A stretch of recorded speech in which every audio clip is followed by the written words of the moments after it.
جی مفتی اکمل صاحب، دیکھیں، اولاد کا ہونا نہ ہونا یہ حقیقتاً اللہ کے فیصلہ ازلی پر موقوف ہے۔ آیات کا مفہوم یہی ہے کہ ہم جسے چاہتے ہیں بیٹا دیتے ہیں، جس کو چاہتے ہیں بیٹی دیتے ہیں، جس کو چاہتے ہیں دونوں دیتے ہیں، اور جس کو چاہتے ہیں پانچ رکھتے ہیں۔ یہ ایک امتحان ہوتا ہے، کبھی اللہ تعالیٰ دے کر آزماتا ہے اور کبھی نہ دے کر آزماتا ہے، کبھی دے کر چھین کر آزماتا ہے۔ تو دنیا جو ہے ایک آزمائش کا گھر ہے۔ ضروری نہیں کہ مجھے اور آپ کو میری توقع اور تمنا کے مطابق سب کچھ مل جائے۔ صحیح۔ اچھا بندہ وہ ہے جو یہ نہ چاہے کہ رب میری مرضی کے مطابق چلے، بلکہ اس کی خواہش ہونی چاہیے جو میرا رب چاہتا ہے میں اس کے مطابق چلوں۔ بہرحال یہ اس کے لیے کثرت سے استغفار اگر کیا جائے، امام جعفر صادق رضی اللہ تعالیٰ عنہ کے پاس ایک شخص آیا اور اسی طرح اس نے اپنے بچے کے لیے اظہار کیا کہ میرا اولاد نہیں ہے، تو آپ نے یہ وظیفہ اس کو بتایا، کثرت سے استغفار کرو، اللہ تعالیٰ تمہیں اولاد عطا فرمائے گا۔ تو کثرت سے استغفار کریں، اگر قسمت میں ہوئی تو آسان ہوگی، اور اگر فرض کر لیں اس کے باوجود نہ ہو، اللہ کی رضا پر راضی رہیں، انشاءاللہ یہاں نہیں تو اللہ تعالیٰ آخرت میں اس کا بدلہ بہترین دے گا۔ قرآن پاک ہاتھ سے اچانک گر جائے تو اس کا کیا کفارہ ہے؟ پوچھا یہ کہ بعض لوگ یہ کہتے ہیں کہ قرآن کے وزن کے برابر آٹا خیرات کریں، تو ایسا کچھ بھی نہیں ہے۔ اچانک گرا ہے تو غفلت پر توبہ تو کر لیں کہ اتنے غافل کیوں ہوئے کہ ہاتھ سے چھٹ کے گر گیا، لیکن حقیقتاً یہ گناہ نہیں ہے کیونکہ اچانک گرا ہے۔ ہاں خدا نخواستہ کو جان بوجھ کے گرا ہے تو وہ تو کفر تک پہنچ جائے گا، اس پر صرف اللہ کی بارگاہ میں توبہ کریں، کفارہ کچھ بھی نہیں ہوتا۔ ایک کالر ہمارے ساتھ جی ایک اور یہ کویشچن تھا کتے کے متعلق ہی تھا کہ بعض اوقات مغرب کی اذان خاص طور پر جب ہوتی ہے تو کتا رونا شروع کر دیتے ہیں، تو کیا یہ نحوست کی علامت ہے؟ دیکھیں، نحوست کی تو نہیں ہوتی ہے، لیکن جانوروں کو بعض اوقات وہ چیزیں نظر آتی ہیں جو ہمیں نہیں آتی۔ جیسے گدھا جب یہ آواز نکالتا ہے تو رحمت کونین صلی اللہ علیہ وسلم کے مطابق یہ اسی وقت ہینکتا ہے کہ جب یہ شیطان کو دیکھتا ہے۔ تو یہ ہو سکتا ہے کہ کتے آسمان سے اترتی ہوئی کچھ چیزیں ایسی دیکھ رہے ہوں، اللہ تعالیٰ بعض اوقات دکھا دیتا ہے جانوروں کو جس کی وجہ سے وہ چیخ رہا ہو، لیکن ایسا نہیں ہے کہ اگر وہ روئے گا تو آپ کے گھر پہ کوئی نحوست نازل ہو جائے گی۔ بعض اوقات بلیاں روتی ہیں گھر کے اندر، تو گھر والے ڈر جاتے ہیں کہ شاید کوئی مرنے والا ہے۔ یہ ایسا نہیں ہے کہ جانور آپ کے مرنے کی اطلاع جانور دے گا، وہ تو اللہ تعالیٰ نے اس کا علم اللہ کے پاس ہے کون کب مرے گا، تو لہٰذا کوئی تشویش کی ضرورت نہیں ہے۔ نہ یہ کہ ان کو خاموش کروانے کے لیے کوئی پتھر مارنا، زد و کوب کرنا، ان کو تکلیف پہنچانا، چھوڑ دیں اس حالت میں تو کوئی مسئلہ نہیں۔ نائی بھائی نے پوچھا ہے کہ ان کی باربر شاپ ہے اور یہ کہتے ہیں کہ کیا ہم جو داڑھی پوری شیو کرتے ہیں اس کی اجرت جو لیتے ہیں اس کا کیا شرعی حکم ہوگا؟ دیکھیں، داڑھی بڑھانا ہمارے نبی کریم صلی اللہ علیہ وسلم کے حکم کے مطابق واجب ہے۔ آپ نے ارشاد فرمایا داڑیاں بڑھاؤ اور مجھے چھوٹی کرو اور یہودیوں کی سی صورت مت بنو۔ اس کا مطلب ہے کہ داڑھی بڑھانا ہم پر واجب ہوا کیونکہ سرکار نے حکم فرمایا ہے، تو داڑھی کو صاف کروا دینا یہ گناہ کی صورت بنے گی۔ اور اگر گناہ کے کسی کام پر اجارہ کیا جائے، یعنی اپنی سروس پرووائڈ کی جائے کسی گناہ کے کام کے لیے، تو اس سے جو اجرت حاصل ہوتی ہے وہ لینا شرعاً جائز نہیں، اور اگر لے لیا ہو تو اس کو کسب خبیث کہا جاتا ہے، اور اس کا شرعی حکم یہ ہوتا ہے کہ بغیر ثواب کی نیت کے اس کو صدقہ کر دیں اور اللہ کی بارگاہ میں توبہ بھی کریں۔ میں نے کچھ ایسی چیزیں ذکر کی تھیں جس سے نماز فاسد ہو جاتی ہے۔ فاسد کا مطلب ہوتا ہے خراب ہو جاتی ہے، یہ لفظی معنی یہ ہوتا ہے، لیکن جب ہم کہتے ہیں کہ جی فساد نماز لازم آیا، نماز فاسد ہو گئی، تو اس کا مطلب ہوتا ہے ٹوٹ جانا، یعنی پچھلے جو آپ نے جتنی ایک رکعت پڑھی، دو رکعت پڑھی، گویا کہ وہ ختم، نماز ٹوٹ چکی ہے۔ اور جب نماز ٹوٹ جائے تو دوبارہ پھر آپ کو تکبیر لگانی ہوگی، نیت کریں، پھر دوبارہ تکبیر لگائیں، اور پھر سمجھ لیں نئے سرے سے نماز شروع ہوئی ہے، جو کچھ آپ نے پڑھا وہ ختم ہو گیا۔ اب جو چیزیں اس فساد نماز کا سبب بنتی ہیں انہیں مفسدات نماز کہا جاتا ہے۔ مفسدہ معنی فاسد کرنے والی، نماز کو توڑنے والی، اس کی جمع بنتی ہے مفسدات، توڑنے والی، یعنی بہت ساری چیزیں جو توڑنے والی ہیں۔ تو مفسدات نماز کا مطلب وہ تمام چیزیں جو نماز کو توڑ دیا کرتی ہیں، سے نہیں بچ سکتے ہیں۔ لہٰذا ہم نے پچھلے پروگرام میں لاسٹ میں آپ کو بتایا تھا کہ بعض بھائی بہن اس وجہ سے نماز کو سمجھتے ہیں ٹوٹ گئی کہ انہوں نے دائیں بائیں دیکھ لیا تھا، نگاہ اوپر اٹھ گئی تھی، دائیں طرف دیکھ لیا، بائیں طرف دیکھ لیا۔ تو ہم نے آپ کو سمجھایا تھا کہ اگر کوئی صرف آنکھوں سے ٹیڑھی کر کے آنکھیں دیکھے، چہرہ بالکل نہ گھومے، تو اس میں دو صورتیں ہیں، ضرورتاً ایسا کیا ہے یا بلا ضرورت ایسا کیا ہے۔ اگر بغیر کسی ضرورت کے کیا ہے تو یہ مکروہ تنزیہی ضرور ہے، یعنی شریعت نے اس کو ناپسند کیا ہے لیکن گناہ نہیں۔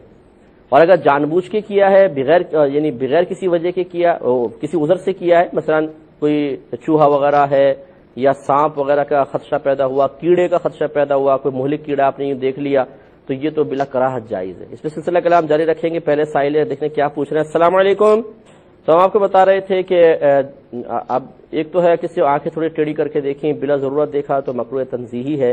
اور عذر کے سبب دیکھا، واقعی صحیح مجبوری تھی تو بالکل کراہت نہیں ہے۔ اب ایک ہوتا ہے چہرہ گھما کر دیکھ لینا پورا، اگر اس میں وہی صورتیں ہیں، اگر بلا ضرورت کسی نے اپنا چہرہ گھمایا ہے تو یہ، لیکن اس میں زیادہ تھوڑا سخت حکم ہے، یہ مکروہ تحریمی بنتا ہے کہ پورا اپنے چہرہ گھما لیا، مکروہ تحریمی ہے۔ اور اگر تھوڑا بہت چہرہ اس طرح ہوا ہے اور چاہے بغیر کسی وجہ کے ہوا ہے تو یہ وہ آنکھوں کے حکم میں آئے گا کہ یہ مکروہ تنزیہی ہوگا۔ لیکن اگر صحیح مجبوری کی بنا پر پورا چہرہ بھی گھوم گیا تو اس میں کوئی کراہت نہیں ہے۔ جیسے بعض اوقات ہوتا ہے انسان کسی ایسے علاقے میں رہتا ہے کہ سانپ یا بچھو وغیرہ اکثر نکل آتے ہیں گھر میں، کیڑے کانٹے مہلک، تو اس میں ایسا محسوس ہوا کافی ادھر کہ کچھ ہے تو اس نے تھوڑا سا یوں کر کے گھما کر دیکھ لیا کہ ایسا نہ ہو میں انتظار کرتا رہوں اور وہ چیز مجھے کاٹ لے، تو اس میں کوئی حرج نہیں ہے۔ اور ایک ہم نے آپ کو صورت بتائی تھی، سینہ اگر آپ کا کعبۃ اللہ کی طرف سے پھر گیا تو اس میں یہ بتایا تھا کہ اگر آپ ایک سیدھی یوں لائن کھینچ لیں اور ایک لائن ایسے آپ کھینچیں تو یہ جو ایک اینگل بن رہا ہے یہ 90 ڈگری کا اینگل کہلاتا ہے، اس طرف بھی 90 ڈگری ہے، اس طرف بھی ایک، اور دو لائنیں آپ ان کے بیچ سے نکال دیجئے تو لازم بات ہے کہ یہ پورا 90 کا تھا، جب یہ ڈیوائڈ کر دیں گے آپ تو یہ 45 ڈگری کا بن جائے گا۔ تو یہ جو سیدھی ایک لائن آ رہی ہے اس کے اس طرف 45 ڈگری تک، اس طرف 45 ڈگری کا جو اینگل ہے، یہاں تک اگر انسان کا سینہ پھر جاتا ہے تو اس میں وہی دو صورتیں ہیں کہ بغیر کسی عذر کے کیا ہے تو یہ مکروہ تحریمی ہے، عذر کے ساتھ ہوا ہے جیسے بے خیالی میں نماز پڑھ رہے ہیں، خشوع خضوع میں دھیان نہ رہا تو کراہت نہیں ہے۔ لیکن اگر یہ 45 سے آگے نکل گیا تو چاہے ضرورت کے تحت ہو چاہے بلا ضرورت، اس سے نماز ضرور فاسد ہو جائے گی۔ ایک اور کالر ہمارے ساتھ ہیں، السلام علیکم۔ ایک یہ یاد رکھیں کہ بعض اوقات گلے میں کچھ ریشہ وغیرہ آ جاتا ہے تو اس طرح انسان کرتا ہے اور پھر وہ بعض اوقات ہٹتا ہی نہیں ہے، بار بار کر رہے ہیں، تو اگر واقعی یہ صحیح عذر کی بنا پر ہے کہ واقعی گلے میں ریشہ آ گیا ہے تو اس سے بھی نماز کے فساد کا تعلق نہیں ہے۔ لیکن بعض لوگ ہوتے ہیں شرارتی قسم کے ہوتے ہیں، خصوصاً بچے وغیرہ جیسے ہوتے ہیں، نوجوان ہوتے ہیں، یہ ایک دوسرے کو چھیڑنے کے لیے کہ جیسے اپنے قریبی بے تکلف دوست کی آواز کان میں پڑتی ہے بس وہ طبیعت میں مستی سی پیدا ہوتی ہے، ہنسی چھوڑ جاتی ہے، تو دوسرا اپنی موجودگی کا احساس دلانے کے لیے حالت نماز میں بعض اوقات اس طرح کرتا ہے تو دوسرے کی ہنسی چھوڑ جاتی ہے۔ تو اس طریقے سے اگر اس میں الفاظ نہیں بنے، صرف آپ نے ایک مستی کا مذاق کا ارادہ کیا ہے تو تب بھی یہ حرام فعل ہے، کیونکہ اس سے نماز ٹوٹے گی تو نہیں لیکن بہرحال گنہگار ہوں گے، کیونکہ حالت نماز میں اللہ تبارک و تعالیٰ کی طرف کامل توجہ چاہیے تھی اور یہ فعل کامل توجہ نہ ہونے کے اوپر نشاندہی کر رہا ہے، اس پر دال ہے۔ دوسری بات یہ ہے کہ نماز میں اللہ تعالیٰ کی طرف سے توجہ ہٹانا یہ شیطان کا کام ہے۔ نبی کریم صلی اللہ علیہ وسلم نے ارشاد فرمایا کہ اللہ تعالیٰ نے خاص شیطان پیدا کیا ہے جو نماز میں وسوسے ڈالنے کے لیے مقرر ہے، گویا کہ وہ ہمیں اس طرح آزمائش میں مبتلا کرتا ہے، اب ہمیں اس سے لڑنا ہے، اس کے وسوسوں کو ٹالنا ہے۔ تو جہاں اس طرح کے انسان موجود ہوں تو خود سوچئے کہ وہاں شیطان کا کام کس قدر آسان ہو جائے گا۔ لیکن بہرحال اس طرح اگر الفاظ نہیں بنے ہیں تو نماز ٹوٹے گی نہیں، گناہگار ہوں گے، اور اگر الفاظ بن گئے جیسے اوہ اس طرح کے سے کوئی الفاظ بن گئے مذاق مستی میں کر رہے ہیں تو اس سے پھر نماز بھی فاسد ہو سکتی ہے۔ فقہاء اسلام نے ایک مسئلہ لکھا ہے کہ اگر کسی نے ایک رکن میں 3 بار اپنا ہاتھ اٹھا لیا تو اس کی نماز فاسد ہو جائے گی۔ اس بات کو اچھی طریقے سے سمجھنے کی ضرورت ہے۔ ایک رکن سے مراد ایک فرض، جیسے آپ قیام ایک رکن ہے، رکوع ایک رکن ہے، سجدہ ایک رکن ہے۔ مسئلہ یہ ہے کہ اگر آپ نے مثال کے طور پہ قیام میں اپنی جگہ سے ہاتھ اٹھا لیا، اس طرح کھجایا 1، یہ 2 اور یہ 3، تو فقہاء کے حکم کے مطابق جب یہ تیسری مرتبہ آپ کا ہاتھ اٹھے گا تو نماز آپ کی فاسد ہو جائے گی۔ اب پہلے اس کی اصل سمجھ لیں، پھر اس مسئلے پہ میں کلام کرتا ہوں کہ مسئلہ یہ ہے کہ اصل 3 بار ہاتھ کا اٹھنا نہیں ہے، اصل ہے ایسا کوئی عمل کرنا کہ دور سے دیکھنے والا اس نمازی کے بارے میں یقین کر لے کہ یہ نماز میں نہیں ہے، جس کو عمل کثیر کہتے ہیں۔ میں پہلے بھی وضاحت کر چکا ہوں، جیسے مثال کے طور پہ کوئی اپنی گھڑی نکالے، اس میں سے یہ ٹائم دیکھے، نماز پڑھ رہا ہے، اب گھڑی نکالی، ٹائم دیکھا کہ آرام سے ہاتھ میں باندھ رہا ہے، پھر ہاتھ باندھ لیے، تو دور سے دیکھنے والا جب یہ گھڑی نکال کے ٹائم دیکھ رہا ہے اور باندھ رہا ہے تو یہ سمجھے گا کہ نماز میں نہیں ہے، تو یہ اس طرح کا عمل کرنا عمل کثیر کہلاتا ہے، اس سے نماز فاسد ہو جاتی ہے۔ اب کھجانے کے سلسلے میں کہ بار بار یہ ہاتھ اٹھانا، اس میں کب عمل کثیر بنے گا کب عمل قلیل رہے گا، کیونکہ اگر ایسا عمل کیا کہ دور سے دیکھنے میں دیکھنے والے کو یقین کامل حاصل نہیں ہو رہا کہ یہ نماز میں ہے یا نہیں، یہ نماز میں نہیں ہے، اس کا یقین کامل حاصل نہیں ہو رہا، تو پھر یہ عمل قلیل کہلاتا ہے، اور اگر اس کو دیکھنے پر یقین کامل گویا کہ حاصل ہو رہا ہے تو عمل کثیر کہلاتا ہے۔ تو اب یہ عمل قلیل اور کثیر میں عوام کیسے فرق کرے، بعض اوقات نہیں ہوتا، تو فقہا کی عادت ہے کہ وہ اپنی طرف سے ایک ضابطہ، ایک قاعدہ، ایک تعداد، کچھ نہ کچھ ایسی چیز مقرر کر دیتے ہیں کہ جس میں لوگوں کو از خود پھر سوچنے کی ضرورت نہیں رہتی، بلکہ وہ اسی کو معیار بنا کر اور اس کے مطابق عمل کر لیں تو کافی ہے۔ اس میں کلام کروں گا، لیکن کالر منتظر۔ السلام علیکم، بسم اللہ الرحمن الرحیم۔ ہم آپ کی خدمت میں عرض کر رہے تھے کہ جب کسی چیز کے بارے میں عوام کو مکلف بنا دیا جائے اندازہ کرنے کے سلسلے میں، اور غالب گمان یہ ہو کہ یہ صحیح اندازہ نہیں کر پائیں گے، تذبذب کے عالم میں مبتلا ہو جائیں گے، پریشان ہو جائیں گے، تو پھر فقہا یہ کام کرتے ہیں کہ وہ اپنی طرف سے اندازہ کر کے کوئی مقدار یا کوئی ایسی تعداد ذکر کر دیتے ہیں کہ جس سے عوام کو پھر یہ سوچنے سمجھنے اور از خود کسی فیصلے تک پہنچنے کی ضرورت نہیں رہتی ہے، اور اس طریقے سے وہ ایک معیار شرعی بن جاتا ہے۔ کیونکہ جیسے ہم نے آپ کو بتایا کہ اللہ تعالیٰ نے ارشاد فرمایا فَاسْأَلُوا أَهْلَ الذِّكْرِ إِن كُنتُمْ لَا تَعْلَمُونَ، اگر تم نہیں جانتے تو اہل علم سے سوال کرو۔ تو لہٰذا اہل علم کے پاس آپ آئے، اب آپ کو آنے کا حکم دیا گیا تو لازم بات ہے کہ اہل علم کو بتانے کا حکم ہوگا۔ تو جب فقہا یہ محسوس کرتے ہیں کہ اس طرح اندازہ قائم کر کے بتا دینے میں عوام کے لیے آسانی، وہ بتا دیتے ہیں۔ میں 2-3 مثالیں دیتا ہوں۔ نبی کریم صلی اللہ علیہ وسلم نے 3 دن کی مسافت پر نماز کے، یعنی 3 دن کی مسافت اگر آپ کو طے کرنی ہے، اتنا لمبا سفر کرنا ہے تو نماز قصر کرنے کا حکم ارشاد فرمایا۔ اب 3 دن کی مسافت، 3 دن تک آپ چلتے رہیں تو پھر کہیں جا کر یعنی گھر سے نکلے اور 3 دن تک دور جانے کا ارادہ ہو تو نماز قصر شروع ہوگی۔ اب 3 دن کا اندازہ پہلے دور میں دیکھیں اونٹوں میں سفر ہوتا تھا، خچروں پر، گدھوں پر، پیدل، پہاڑی علاقے بھی ہوتے تھے، سمندری علاقے بھی ہوتے تھے، بری علاقے بھی ہوتے تھے۔ تو 3 دن کا اندازہ کیسے لگائیں گے؟ اچھا، پھر وہ لگاتار سفر نہیں ہوتے تھے، چلے کہیں بیٹھ گئے، ٹھہر گئے، استنجا پانی کے لیے نماز پڑھ رہے ہیں، کھانا کھا رہے ہیں، سو رہے ہیں، پھر آگے چل پڑے۔ تو 3 دن کا اندازہ کیسے کریں گے؟ اب اگر ہر شخص کو مکلف بنا دیا جائے کہ آپ اندازہ کریں کتنا سفر طے کیا، اتنا سفر 3 دن میں طے ہوتا کہ نہ ہوتا، تو کیسے کریں گے؟ تو فقہا نے بتایا 92 کلومیٹر دور جانے کا ارادہ ہوگا تو بس جیسے شہر کی حدود سے آپ باہر نکلیں گے مسافر ہو گئے۔ 92 کلومیٹر کو معیار بنا دیا لوگوں کی آسانی کے لیے۔ اسی طریقے سے اگر اتنا کثیر پانی ہے کہ جس کا جو بڑا حوض کہلائے، کثیر پانی ہو، تو اس میں اگر نجاست گر جائے، رنگ بو مزہ ظاہر ہو یا رنگ بو مزہ ظاہر نہ ہو، وہ پانی پاک کہلاتا ہے۔ اب کثیر پانی کسے کہیں گے؟ اگر عوام پہ چھوڑ دیں کہ آپ قلیل اور کثیر کا خود تعین کریں تو بڑی دقت ہو جائے، تو فقہا نے پھر آسانی فراہم کر دی کہ آپ اس کی پانی کی جہاں پر وہ پانی سے اس جگہ کی لمبائی چوڑائی کو ضرب کر کے دیکھیں، اگر جواب میں 225 فٹ آ جائے تو سمجھ لیں وہ کثیر پانی ہے، بس یہ ایک اندازہ بتا دیں۔ اسی طریقے سے اب یہاں آ جائیں، نماز میں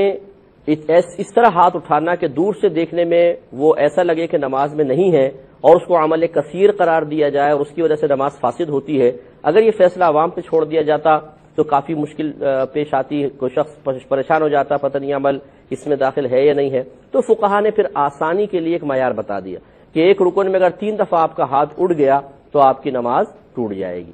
لیکن یہ یقیناً سابقہ دور کے اعتبار سے ہے کہ وہاں پر خشوع و خضوع بھی تھا، تقوی تھا، پرہیزگاری تھی، احتیاط تھی، اللہ تعالیٰ کی بارگاہ کے آداب وہ لوگ اچھی طرح جانتے تھے، تو انہوں نے یہ ایک معیار مقرر کیا جو ایز اٹ از آج کل کے دور میں اگر ہم مقرر کر دیں تو مسجد میں سینکڑوں کی نمازیں ضائع ہونے کا حکم دیا جائے گا۔ اس کی وجہ یہ ہے کہ جیسے ہمارے اسکول کالج کے نوجوان ہیں، یہ خاص طور پہ نماز پڑھتے ہیں تو ایسا لگتا ہے کہ ان کے اندر کوئی پارا ہی بھرا ہوا ہے، کبھی یوں کریں گے، کبھی یوں کریں گے، کبھی یہ کھجایا، کبھی یہ ہاتھ اٹھایا، کبھی گھڑی کو ٹھیک کر رہے ہیں، ہاتھ بار بار اٹھے گا۔ آپ اندازہ غور کر لیجئے گا کہ ان کا ایک رکن میں 3 نہیں 10 بار ہاتھ اٹھتا ہے۔ تو اگر ہم اس طرح اس سابقہ مسئلے پر حکم دے دیں اور نماز کے فساد کا حکم ہر ایک پر کیا جاتا رہے تو کثیر لوگوں کی نمازیں نہیں ہوں گی، اور مایوسی بھی اس سے پھیلتی ہے کہ اگر آپ ایک شخص کو کہتے ہیں بھائی تم نے اس طرح کیا،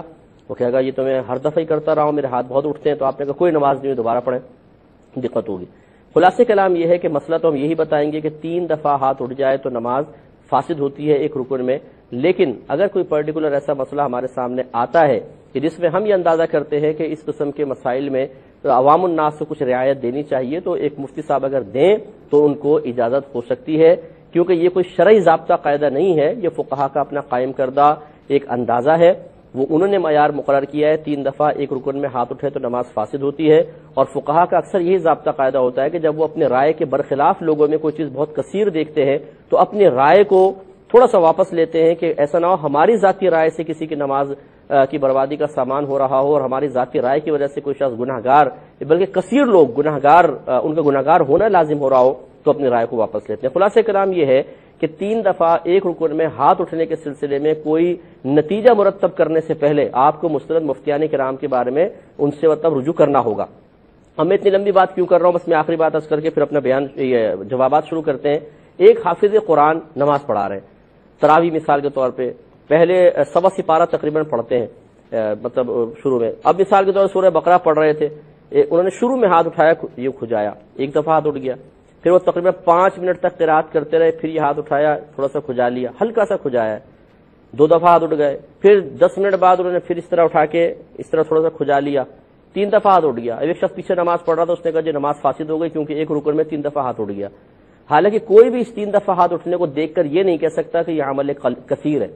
کیونکہ انہوں نے وقفے وقفے سے کیا اور اتنا قلیل سے ہاتھ اٹھا کے بس فوراً یوں کر لیا، تو اس پر ہم فوراً کیسے فساد نماز کا حکم دے سکتے ہیں؟ تو ہمارے عوام کی بہت ساری تعداد ایسی ہے، بہت بڑی تعداد ایسی ہے جو بہار شریعت جیسی کتاب کو پڑھ کر اس سے مسائل سیکھ کر اور دوسروں پہ فتویٰ نویسی کرنا شروع کر دیتے ہیں۔